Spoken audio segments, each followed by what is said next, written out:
Assalamu alaikum wa rahmatullahi wa barakatuh mes chers frères et sœurs. La dernière fois nous avions commencé à parler de qui d'autre à part le prophète sallallahu alayhi wa sallam aura le droit de faire shafa'a. Nous avions dit les autres prophètes bien sûr et nous avons dit les anges aussi, eux aussi auront le droit de faire shafa'a. Allah Azza wa Jal dit dans le Coran, et je ne l'ai pas cité la dernière fois, ceux, c'est-à-dire les anges qui portent le trône et ceux qui l'entourent célèbrent les louanges de leur Seigneur, croient en lui et implorent le pardon pour ceux qui croient. Seigneur, tu étends sur toute chose ta miséricorde et ta science. Pardonne donc à ceux qui se repentent et suivent ton chemin et protège-les du châtiment de l'enfer. Seigneur, fais-les entrer au jardin d'Éden que tu leur as promis, ainsi qu'aux vertueux parmi leurs ancêtres, leurs épouses et leurs descendants, car c'est toi le puissant, le sage. Surat Ghafir, versets 7 et 8. C'est très explicite ici. Les anges qui portent le trône d'Allah Azza wa Jal, ainsi que les anges autour, implorent et demandent à Allah subhanahu wa ta'ala de pardonner les croyants. Et bien sûr, tout dépend d'Allah Azza wa Jal. Allah peut accepter leur shafa'a comme refuser leur shafa'a. Comme nous l'avons dit encore et encore, le shafa'a est un mécanisme qu'Allah Azza wa Jal utilise pour pardonner les gens. La troisième catégorie de personnes ayant le droit au shafa'a sont les shuhada, c'est-à-dire les martyrs. Ceci est mentionné dans un hadith. Le prophète sallallahu alayhi wa sallam a dit que les martyrs avaient 6 bénédictions, que personne d'autre ne dispose. Et parmi elles, il y a le fait que tous les shahids disposent de 70 personnes pour lesquelles ils peuvent faire shafa'a. La quatrième catégorie de personnes ayant le droit au shafa'a sont les personnes vertueuses, c'est-à-dire les siddiq, les salih, les mu'min. Donc toutes les personnes qui disposent de iman et de taqwa en Allah subhanahu wa ta'ala peut avoir un certain nombre de shafa'a qu'Allah Azza wa Jal accorde. Cela peut être un shafa'a comme 100 shafa'a comme 1000 shafa'a. Nous avons aussi un certain nombre de narrations qui montrent que même dans ce dunya, il y a shafa'a pour les croyants. Par exemple, ce hadith se trouve dans Sahih Muslim. Le prophète sallallahu alayhi wa sallam a dit « Lorsque quelqu'un meurt et que quelqu'un de ma umma, c'est-à-dire 100 personnes ou plus, prie pour lui et fait shafa'a pour lui, Allah Azza wa Jal acceptera leur shafa'a. » Ici, on parle de la prière mortuaire, la prière du janazah. Et c'est pour cette raison qu'il faut qu'on ait de larges quantités de personnes, et c'est pourquoi d'ailleurs c'est un sunnah de venir au janazah. Et c'est une raison pour laquelle lorsque quelqu'un s'en va de ce monde, nous devons tout faire pour essayer d'être présents à son janazah, afin qu'Allah Azza wa Jal nous permette, lorsque cela sera notre tour, d'avoir un grand rassemblement pour notre janazah. Maintenant, il y a une question que beaucoup de personnes se posent. Parfois, certaines personnes se taquinent et se font des blagues dans ce dunya. Je parle de bons musulmans, des amis, du genre « Inch'Allah, si j'arrive pas à passer de l'autre côté, fais shafa'a pour moi. Ouais, si je me loupe sur le sirat, oublie pas de faire shafa'a pour moi. » Ce genre de choses. Est-ce que ce genre de discours est permis?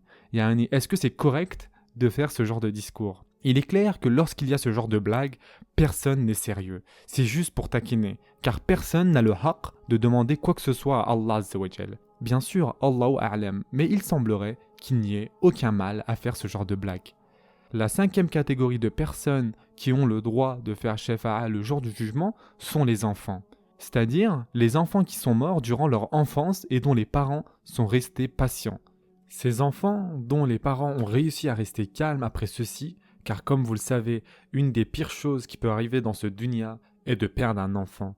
Et donc ceux qui restent patients à cela, leurs enfants décédés auront le droit de faire shafa'a pour leurs parents le jour du jugement. Il y a de nombreuses narrations concernant ce sujet. L'une d'elles est dans Sahih Muslim, dans lequel le prophète sallallahu alayhi wa sallam, qui faisait un prêche aux dames, et c'était une sunnah du prophète sallallahu alayhi wa sallam de faire des prêches régulièrement aux dames, car les femmes se sont plaintes auprès du prophète sallallahu alayhi wa sallam. Elles ont dit « Ya Rasulallah, les hommes ont tout le temps le droit de vous poser des questions, mais qu'en est-il de nous ?» Donc, une fois par semaine, le prophète sallallahu alayhi wa sallam a dédié ce jour aux dames pour le halaqat. Et durant l'un de ces halaqat, le prophète sallallahu alayhi wa sallam a dit « Toutes les femmes parmi vous qui a perdu 3 de ses enfants durant leur enfance et qui reste patiente à cette épreuve, elle rentrera au paradis. » Maintenant vous vous dites « Quoi ? 3 enfants ? Un seul ça suffit pas ? Je pensais qu'on parlait que d'un seul enfant. » Il faut se remettre dans le contexte, d'accord ?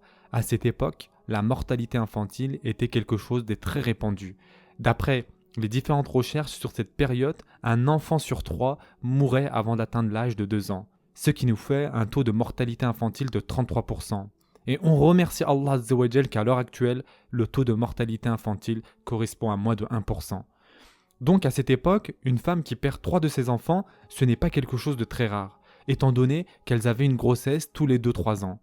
Et donc, une autre femme a demandé « Ya Rasulallah, et si 2 enfants meurent, c'est toujours le cas ?» Et le prophète sallallahu alayhi wa sallam a dit « Oui ». Et de là, nous pouvons extrapoler pour notre société actuelle que même la mort d'un seul enfant est comptée là-dedans. Allahu a'lam. La 6e catégorie de personnes qui pourra faire shafa'a pour nous sont, et je ne devrais pas dire personne car il ne s'agit pas de personnes ici, il ne s'agit pas d'entités vivantes ici. Nous savons en effet qu'il existe plusieurs choses dans cette catégorie qui pourra faire shafa'a le jour du jugement pour nous. Et parmi elles, et qui est très connue, c'est le Qur'an. Le shafa'a que va faire le Qur'an. Le prophète sallallahu alayhi wa sallam a dit « Récitez le Qur'an, car il sera votre shafi'a pour les personnes qui l'ont lu le jour du jugement. » Et ce hadith est dans Tabarani et il est authentique. Dans un autre hadith qui se trouve dans le Musnad d'Imam Ahmed, le prophète sallallahu alayhi wa sallam a dit « Le siyam, c'est-à-dire le jeûne et le Qur'an, vont tous les deux faire shafa'a le jour du jugement.